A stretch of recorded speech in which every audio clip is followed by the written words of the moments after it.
जी दोस्तों, अब इस वीडियो में हम इफ़ स्टेटमेंट की बात करेंगे। इफ़ स्टेटमेंट क्या है? अक्सर दफ़ा जब हम कोड लिखते हैं तो हम चाहते हैं कि मुख्तलिफ़ हालात में मुख्तलिफ़ अमल हो, मुख्तलिफ़ एक्शंस हों। तो जी हाँ, आप ये कर सकते हैं कंडीशनल स्टेटमेंट को अपने कोड में इस्तेमाल करके। तो कंडीशनल स्टेटमेंट में एक इफ़ आता है। इफ़ को इस्तेमाल करते हैं किसी ख़ास कोड के लिए जो कि एग्जीक्यूट होगा, यानी चलेगा ख़ास कंडीशन के ट्रू होने पर। तो इसका जो सिंटैक्स है, यानी जो इसका लिखने का तरीका है, वो ये है। इफ़, यहाँ पे आती है कंडीशन और यहाँ पे कोड एग्जीक्यूट होता है। ठीक है, यहाँ पे हमारी स्टेटमेंट आएगी। तो इफ पहले इफ़ आएगा, फिर ब्रैकेट के अंदर कंडीशन आएगी, और कंडीशन के बाद जो करली ब्रैकेट्स हैं, ये सिंगल ब्रैकेट है और ये करली ब्रैकेट है। तो करली ब्रैकेट के अंदर जो है वो हमारे स्टेटमेंट, यानी स्टेटमेंट से मुराद हमारा कोड आएगा। ये इसका वो है। अगर कंडीशन ट्रू होगी, ये बोल रहा है इफ़, यानी अगर ये कंडीशन जो है, ये कंडीशन ट्रू होगी, ये कंडीशन जो यहाँ पे दी जाएगी वो सही होगी, तो ये कोड चले, वरना ये कोड ना चले। तो अब हम यहाँ पे एक कंडीशन देते हैं। कंडीशन देने से पहले यहाँ पे दो वेरिएबल बना लेता हूँ मैं। Variable num1 is equal to 7, variable num2 assign कर दिया इसको 10 की वैल्यू से। अब यहाँ हम कंडीशन देते हैं कि num1 छोटा होना चाहिए num2 से। यहाँ पे हम कह रहे हैं अगर नंबर 1 की वैल्यू छोटी हो, लेस देन हो नंबर 2 से, तो ये कोड चले जो कर्ली ब्रैकेट्स में लिखा हुआ है। यहाँ पे मैं एक अलर्ट बॉक्स ले रहा हूँ जो कि आपको आगे बताऊँगा। JavaScript is easy to learn. Okay, और इसको यहाँ पे लगाया। अब ये जो टेक्स्ट हमने अलर्ट के मेथड में, ये एक एक्चुअली मेथड है अलर्ट का, तो इसमें जो हमने फंक्शन, ये टेक्स्ट रखा है, प्रोवाइड करा है, वो एक पॉपअप में दिखेगा हमें। ठीक है, तो इसको अब हम चलाते हैं सेव करके। जैसे हमने यहाँ पे खोला तो ये देखिए एक हमारे पास पॉपअप आ गया। ये जो पॉपअप आया ये अलर्ट की वजह से आया, अलर्ट का जो मेथड उस मेथड से। और उसके बाद जो हमने यहाँ पे लिखा है वो लिखा हुआ हमें यहाँ पे आ गया कि JavaScript is easy to learn. ठीक है, जावा स्क्रिप्ट जो है वो ईज़ी टू लर्न है।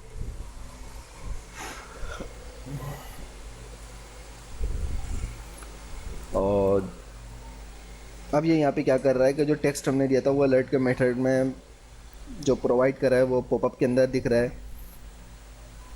अब हम इसी की एक मिसाल देखते हैं कंडीशन को फॉल्स करके। अभी तो कंडीशन ट्रू हो गई, जब कंडीशन ट्रू हो गई तो वो आगे बढ़ गया, आगे चल बढ़ के उसने एग्जीक्यूट कर दिया। अब हम इसको कह देते हैं कि नंबर 1 बड़ा हो नंबर 2 से, तो जाहिर सी बात है ये कंडीशन ट्रू नहीं होगी बल्कि फॉल्स होगी। क्यों? क्योंकि नंबर 1 जो है वो 7 है, छोटा है, और नंबर 2 जो है वो बड़ा है। हम इसको कह रहे हैं कि नंबर 1 जो है वो बड़ा होना चाहिए। अगर नंबर 1 बड़ा हो नंबर 2 से तो ये अलर्ट बॉक्स चले, लेकिन ये नहीं चलेगा क्योंकि ये कंडीशन ट्रू नहीं हो रही। तो अब यहाँ पे देखें, हम इसको रिफ़्रेश करते रहें लेकिन नहीं चलेगा क्योंकि ये कंडीशन ट्रू नहीं हो रही। हाँ, ये कंडीशन जब ट्रू हो जाएगी तो फ़ौरन वो अलर्ट बॉक्स आ जाएगा हमारे पास। ठीक है, ये इफ़ स्टेटमेंट कहलाती है। और यहाँ पे मेरे पास ये अरिथमेटिक ऑपरेटर आ रहा है, ये मैं हटाना भूल गया। इस जगह मैं आपको इफ़ स्टेटमेंट की जो सिंटैक्स है वो यहाँ पे लिख देता हूँ। इफ़, यहाँ पे आएगी कंडीशन और उसके बाद यहाँ पे कोड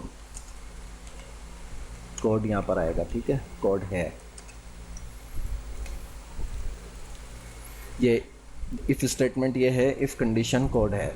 ठीक है, तो आई होप कि ये आपको अच्छी तरह समझ में आ गया होगा और कंडीशन जो हमने फॉल्स करी वो भी समझ में आ गई होगी। अब हम बात करते हैं इफ़ एल्स की। तो इफ़ एल्स में क्या है, इसको कॉपी करके पहले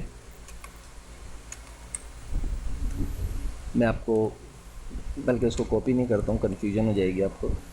यहीं पर ही मैं इफ़ और इसको चेंज कर दिया एल्स में, इफ़ एल्स। ठीक है, ये इफ़ एल्स की कंडीशन हो गई स्टेटमेंट। और इसका जो सिंटैक्स है वो सिंटैक्स क्या बनेगा कि इफ़ कंडीशन ये कोड चले, अगर कंडीशन ये हो तो ये कोड चले, वरना एल्स में फिर यहाँ पे होगा अनदर कोड, कोई दूसरा कोड होगा वो चले। ठीक है, तो सेव करके देखते हैं पहले, चूँकि ये कंडीशन ट्रू है इसमें ये आ रहा है, हम इसको बाद में देखेंगे। तो ये देखें, इफ़ अगर कंडीशन सही हो तो ये कोड चले, वरना फिर ये वाला कोड, अगर ट्रू हो तो ये कोड चलेगा और फॉल्स होगी तो ये कोड चलेगा। ठीक है, तो अब हम यही नंबर 1 नंबर 2 रहने देते हैं। यहाँ पे करते हैं इफ़ num1 बड़ा हो किससे, num2 से। ठीक है, तो क्या हो, तो ये जो कंडीशन है यहाँ पे ये चले, अलर्ट बॉक्स चले और उसमें हम टेक्स्ट लिख दें, this is my first condition example. ठीक है, या एग्जाम्पल हटा देते हैं, सिर्फ ये रख देते हैं। और यहाँ पे अब मैं कर रहा हूँ एल्स, वरना एल्स के कंडीशन में फिर मैं यही कॉपी करके यहाँ पे पेस्ट कर रहा हूँ, और पेस्ट करके मैं यहाँ पे लिख रहा हूँ this is my second condition, ये सेकंड कंडीशन है। ठीक है, तो अब देखें, ये कह रहे हैं कि अगर नंबर 1 बड़ा हो नंबर 2 से तो फर्स्ट कंडीशन जो है वो चल जाए, वरना सेकंड कंडीशन चले। ठीक, तो बिल्कुल यहाँ पे जो है वो सेकंड कंडीशन चलेगी, पहली कंडीशन नहीं चलेगी। क्यों? क्योंकि नंबर 1 जो है वो बड़ा नहीं है बल्कि छोटा है, वो 7 है, और नंबर 2 10 है। तो अब हम इसको ज़रा सेव करके रिफ़्रेश करके देखते हैं क्या चलेगा। तो हमारी सेकंड कंडीशन यहाँ पर चलेगी। देखिए, this is my second condition, यहाँ पे सेकंड कंडीशन लिखा हुआ आ रहा है। फर्स्ट कंडीशन नहीं चली, सेकंड कंडीशन चली। क्यों? क्योंकि ये कंडीशन जो है हमारी ट्रू नहीं हो रही, फॉल्स हो रही है। ठीक है, आई होप कि ये आपको अच्छी तरह समझ में आ गया होगा। और अब हम इसकी मिसाल चाहें तो देख सकते हैं कि ट्रू वाली भी, इसको कर दें num1 छोटा हो तो फर्स्ट कंडीशन हमारी चल जाएगी, दिस इज़ फर्स्ट कंडीशन। ठीक है, तो अब इसके बाद हमारे पास एक कंडीशन होती है इफ़ एल्स कंडीशन। जी, बहुत ज़्यादा ही लंबी हो जाती है वो, उसमें हम जितनी चाहें कंडीशन दे सकते हैं। इसमें क्या होगा कि फॉर एग्ज़ाम्पल मैं यहाँ पे ले लेता हूँ वेरिएबल, मेरे पास है कोर्स और उसकी वैल्यू है 1। ठीक है, अब यहाँ मैं इसको कह रहा हूँ कि इफ़, इसमें एक्चुअली मैंने यहाँ पे इफ़ एल्स स्टेटमेंट और ये उसका सिंटैक्स इसलिए चेंज नहीं करा कि वो इफ़ एल्स यानी ये एक दफ़ा ये इफ़ यहाँ तक चलेगा, उसके बाद हम जितने चाहें इसमें एल्स लगा सकते हैं, और एल्स के साथ सिर्फ इफ़ लगाना होगा, वो मैं आपको अभी यहाँ दिखा देता हूँ। तो यहाँ पे हम इसको करें इफ़, अगर कंडीशन दे रहे हैं कि कोर्स इज़ इक्वल टू, ये इज़ इक्वल टू है 1 के, तो फिर ये कोड चले। कौन सा कोड? डॉक्यूमेंट डॉट राइट, और यहाँ पे हम h1 का टैग ले रहे हैं। h1 के टैग में हम लिख लें HTML ट्यूटोरियल। ठीक है, मेरा पहला कोर्स HTML ट्यूटोरियल है तो इसलिए मैंने यहाँ पे ये लिखा। उसके बाद मैं यहाँ पे इसको कह रहा हूँ वरना एल्स इफ़, अगर कोर्स, चूँकि इफ़ आ गया तो इफ़ के बाद जो है वो कंडीशन आती है, आपको पता है, तो इसलिए यहाँ पे कंडीशन आई कि इफ़, और ये इफ़ जो है वो आपको पता है इस जावास्क्रिप्ट मैंने आपको पहली क्लास में बताया था कि केस सेंसिटिव है, तो इफ़ हमेशा सब चीज़ें इसमें स्मॉल लेटर में ही लिखेंगे। कोर्स इज़ इक्वल टू 2, तो फिर ये जो है वो चले, और इस कंडीशन को मैं सेम कॉपी कर लेता हूँ कॉपी करके यहाँ पे मैंने इसको कहा CSS ट्यूटोरियल, ठीक है।